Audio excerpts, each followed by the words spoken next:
Good evening everyone, welcome back to my YouTube channel. जैसा कि आपको पता है कि 4 तारीख जो कि RHS BSc नर्सिंग का पेपर है, तो आपको सबसे पहले तो पेपर के लिए बेस्ट ऑफ लक। एंड दूसरा, कम्युनिटी का पेपर अपने आप में एक बहुत इजी पेपर आता है, वैसे तो कहने की ज़रूरत नहीं है।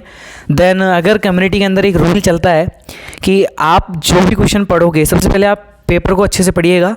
पेपर को अच्छे से पढ़ने के बाद उसको पहले माइंड रीड कीजिएगा, तब जाकर आपको पेपर करने में आसानी होगी। और देन अपनी लैंग्वेज, जो सेल्फ लैंग्वेज है, उसका ज़्यादा से ज़्यादा यूज़ कीजिएगा पेपर के दौरान, क्योंकि कहते हैं कि सेल्फ लैंग्वेज है वो बहुत ज़्यादा इंपॉर्टेंट होती है यूनिवर्सिटी एग्ज़ाम में। बिकॉज बुक की लैंग्वेज आप कुछ हद तक लिख पाते हो, बाकी तो आप खुद की लैंग्वेज के अकॉर्डिंग ही पेपर कर पाओगे। अब मैं आपको आज के इस वीडियो में कुछ बातें बताने जा रहा हूँ, उनको थोड़ा ध्यान से सुनिएगा और उन पर गौर भी कीजिएगा।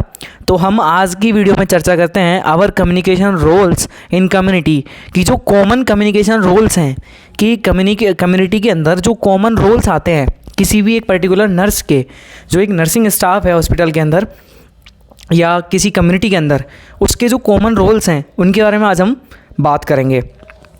तो सबसे पहले अगर मैं देखा जाए, सबसे पहला फैक्टर आता है हेल्थ प्रमोटर।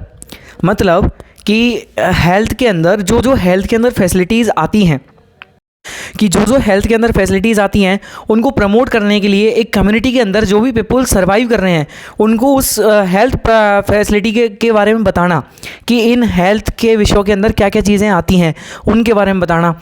केयर प्रोवाइडर का साफ साफ मतलब यहाँ निकलता है किसी की पर्टिकुलर कम्युनिटी के अंदर केयर प्रोवाइड करना।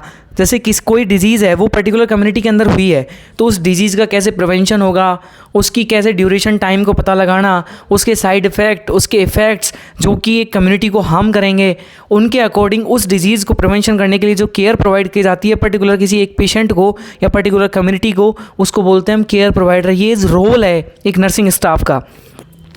अगला आता है हेल्थ एजुकेटर, कि जो भी डिजीज़ एक कम्युनिटी के अंदर फैली हुई है उसके बारे में जानकारी देना, उससे रिगार्डिंग हेल्थ लाइफ स्टाइल को सुधारने, लाइफ स्टाइल एनवायरनमेंट को सुधारने के लिए जो हेल्थ एजुकेटर का काम करती है वो नर्स करती है।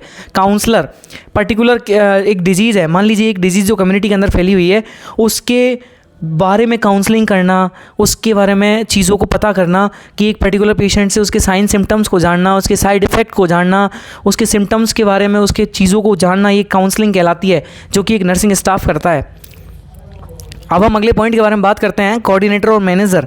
कोऑर्डिनेटर मतलब एक कम्युनिटी के अंदर एक कोऑर्डिनेटर का काम करना, सारी चीज़ों को बैलेंस करके चलना, हर चीज़ की पर टाइम टू टाइम सर्विलेंस होना, स्क्रीनिंग होना, बहुत सारी चीज़ें मैटर करती हैं।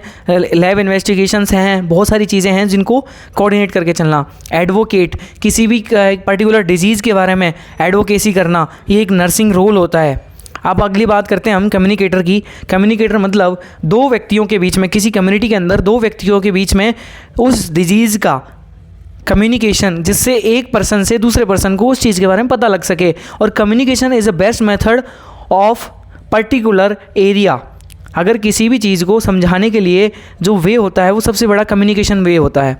रिसर्चर, किसी कम्युनिटी के अंदर फैली हुई डिजीज़ के बारे में रिसर्च करना, उसको रिसर्चर बोलते हैं, जिसके बारे में रिसर्च से पता लगाना कि इस डिजीज़ को किस तरीके से प्रिवेंट किया जाए और इसका जल्दी से जल्दी इसका इलाज किया जा सके। अब हम बात करते हैं रिहेबिलिटेटर। रिहेबिलिटेशन का मतलब आपने पढ़ा होगा। रिहेबिलिटेशन एक वर्ड होता है कि जिस स्थिति में अब है और पहले किस स्थिति में था, जो सही स्थिति है उसमें वापस लाना ही रिहेबिलिटेशन बोलता है।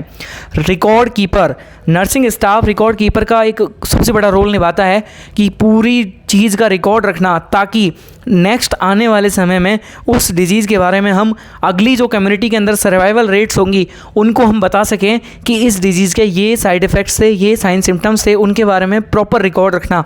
तो ये कुछ 10 पॉइंट्स हैं, ये आपको याद रखने हैं, जो कि कम्युनिटी के अंदर बहुत इंपॉर्टेंट हैं एक नर्सिंग स्टाफ के रोल को लिखने के लिए।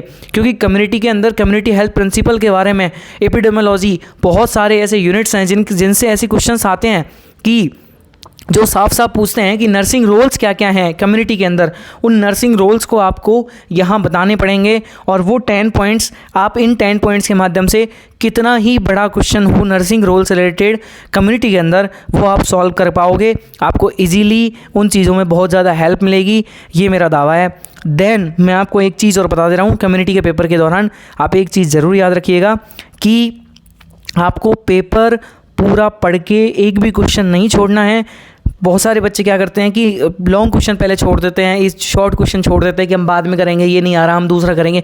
आराम से बिल्कुल रिलैक्स माइंड होकर उस क्वेश्चन को देखिएगा और फिर जाकर उस क्वेश्चन पे कमांड कीजिएगा। और टाइम मैनेजमेंट बहुत ज़्यादा ज़रूरी है, टाइम मैनेजमेंट याद रखिएगा। और बेस्ट ऑफ लक।